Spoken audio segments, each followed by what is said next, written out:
April 8th, 2019, we all remember like it was just yesterday. Eric Swalwell said that he's going to run for president. Eric Swalwell assumed that we would forget all the terrible things he did as a House member or whatever he was. That's the funny part. None of us knew who he was before he even decided to run for president. And I don't think anyone will know who he is even after, because he decided to drop out.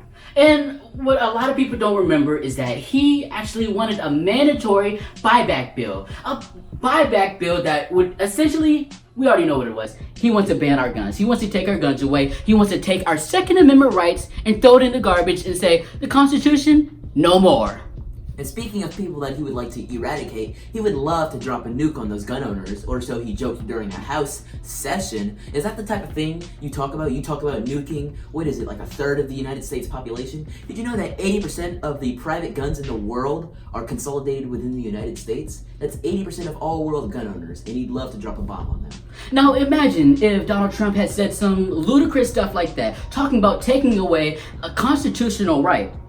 The whole left, the whole media would be on Donald Trump's case. And that just goes to show you how much there's a bias. So when there's a leftist that says something outlandish or crazy, there's a few conservatives that'll come out and say, hey, that's not right. Unless it's something extremely crazy, like some people did something. That was crazy. But when one right-winger says something, and they claim to be a right-winger, usually their ideals are on the left, but when they say something crazy, the whole media uses that to exemplify the entire right. They love to take one villain and use that as a mask for the entire movement. And the thing is, you look at every single policy that Eric Swalwell puts out, it's almost as if he's trying to buy his votes. You look at reparations, which he supported, free college, which he supported. He never talks about exactly how we're going to pay for this. He simply says that we're going to raise taxes on the corporations, but he doesn't talk about economically how that's going to work. You see, that's a large thing that Democrats never do. They have all these outlandish and crazy plans, and I'll dock Republicans for that too. They have these crazy plans, and usually they never attach plans to it. But the difference between a Republican and a Democrat is that a Republican usually finds a way to make it work, like President Trump did with the wall. He said Mexico would pay for it, and with the USMCA, they are paying for it. But they're saying because Mexico never showed up with a briefcase full of cash that they never paid for the wall. But when it comes to Swalwell and him, undocumented immigrants get free healthcare, and everyone gets free healthcare, free college. No one's gonna show up with a full briefcase full of cash. He's gonna take it from you in the way of the government. But thankfully, considering he's not running for president anymore, there's no way he can do that now. Like, we just look at the policies. Wasn't Eric Swalwell one of the people that was hopping onto the hashtag cancel college campaign? No. Like, if you think about that virtue signaling, yes, that does make me feel good. It makes me feel very good. To just cancel $1.6 trillion in student debt. It sounds good. It sounds plausible. It sounds like it'll help everybody out. But now let's think about this logically. Where does this money come from? When we talk about our budget's only about $4 trillion. You're talking about canceling our college debt. That's over 1/3 of our annual budget right now. Tell me exactly how we're gonna make this work. It makes no sense. And usually when it comes to plans like this, free healthcare, free college, free all of that, they never have a way to connect it with any monetary value. They just plan to raise your taxes by 15 or 20% in order to get their cut of your money so they can spend it on things that you should be able to spend your money on yourself. And the thing is, you talk about Eric Swalwell, look at this. He had this whole plan where he wanted to basically sell out America to the illegals. He wasn't even talking about his own district. He never talks about his own district. He doesn't talk about the feces on the ground, the needles on the ground, the homeless population. He doesn't talk about any of that. And it's no wonder that after all these terrible plans and ideas of his, that his poll numbers were the lowest of any of the Democrats. And they were all peddling on the same thing. So it's not even looking at it from an objective standpoint. It's looking at it from an ad hominem standpoint. Eric Swalwell just didn't look like the candidate of 2020. That belongs probably from the Democratic standpoint to a woman or to one of their highest paying bidders like Joe Biden. And so the Democrats don't want to give it to some new little ugly looking guy like Eric Swalwell. They want to give it to Joe Biden. They want to give it to Kamala Harris, Kamala Harris, really? And let's be honest, you had the lowest poll numbers. Nobody liked you. Even when you tried to get 16-year-olds, you tried to support this whole bill where you wanted 16-year-olds to vote, and they was over here making memes about you because they don't respect you. You think that you can run America? You couldn't even run your own district in California. You had feces on the ground, needles on the ground, homeless people on the streets, and you want to take care of America? He couldn't even run his campaign. In fact, he had to beg each and every person that happened to be just be scrolling through Twitter at that point. Said, "I need $1 to get to the debate stage. Spare change to get to the debate stage. Spare change." And don't think we forgot. You was over here talking about Biden, pass me the torch, because I'm a young guy. I'm a young guy, please pass me the torch. You were trying to virtue signal saying the young people should take over. And I agree, younger people should be in politics. Just not you. You should not be in politics because you can't even take care of your own district. What makes you think you can take over America? No, do not pass the torch to SWALWELL. SWALWELL, you need to take a seat and take care of your own district. Because taking over America, that's a bigger responsibility. Think about de Blasio.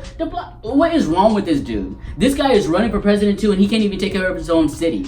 I mean, they have tents lined up on a block in New York, just a full block full of tents on both sides of the street. And he says, you know what? No wonder. I don't blame him that he wants to get out of New York. He wants to get out of New York and move fresh to DC, where he can do the same thing to the rest of the country. Because I wouldn't want to be mayor of that city if the conditions were like that. Like, you look at the subways, you look at the streets, you look at the homeless people all in New York. You look at New York. New York is a total wasteland. Look at that city. And you want to run America like you run your city?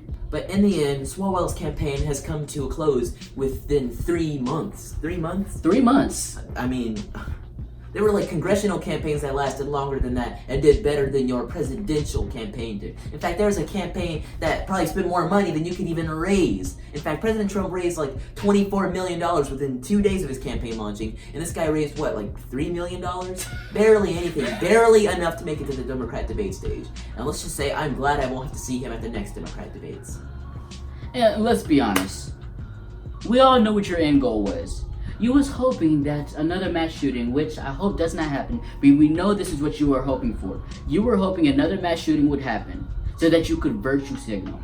So that you could say, oh, we need to pass gun reform, or we need to ban all weapons, all guns, all assault rifles. You can throw a different name on it. You want to take away our rights. He'd be peddling on that until election day. And I'm glad that these people are able to protect themselves, that I am able to protect myself, that my father, my mother, my brother, at some point when he turns the age, he's able to get a gun to protect himself. And you are campaigning on our ability for Americans to be able to protect themselves. This is not what Americans want. And we knew about this whole campaign about you and every other Democrat literally talking about Donald Trump. Donald Trump, Donald Trump, Donald Trump. Donald Trump is the worst president that America has ever had. No, Donald Trump is not the worst president that America has ever had. You look at his economic policies, his domestic policies, his foreign policies. He is showing us that we can make America great again. And we are going to keep America great because that is exactly what we want. We want companies. We want entrepreneurs. We want people to feel invested. We want everybody to be able to succeed in this nation. Not just the government, not just the lobbyists. We know exactly what you Democrats on the left are about. You try to feed everybody this whole systematic idea is the company's fault. It's the big corporations. It's only their fault. No. It's the economic policies that we put together, we put in place, that we put to restrict these companies that sends these jobs overseas. We've seen it during the Obama era. We are not going to do that again. We were ignorant back in 2008, 2012, but we are not ignorant anymore. We know exactly what our country needs and our country wants. We want jobs and prosperity. But aside from all that, guys, this is just a little short recap of the history of the Eric Swalwell presidential campaign. And let's do a quick game. Who do you guess is going to be the next Democratic candidate to drop out? There's so many of them. Which one? Probably Inslee, I bet. Of the major ones that we saw in the debate. Because there's like 4 others that weren't even at the debate that no one knows about. Wayne and Amy and some other ones. Who knows them? Honestly, who knows them? I didn't know half the people on that debate stage, and Inslee is one of those people that I didn't know, and I bet he's going to be the next Democratic candidate to drop out. It's like guessing on the roulette wheel. Honestly, which ball's gonna land next? We have over 20 of these candidates that are just gonna start dropping like flies. This is gonna be hilarious. And we're probably going to roast every single one of them. That drops out. It's going to be hilarious. Stay tuned. But until that day comes, I'll catch you next time, free thinkers. Don't forget to spread the rise of intelligence. All right, Patriots. Peace.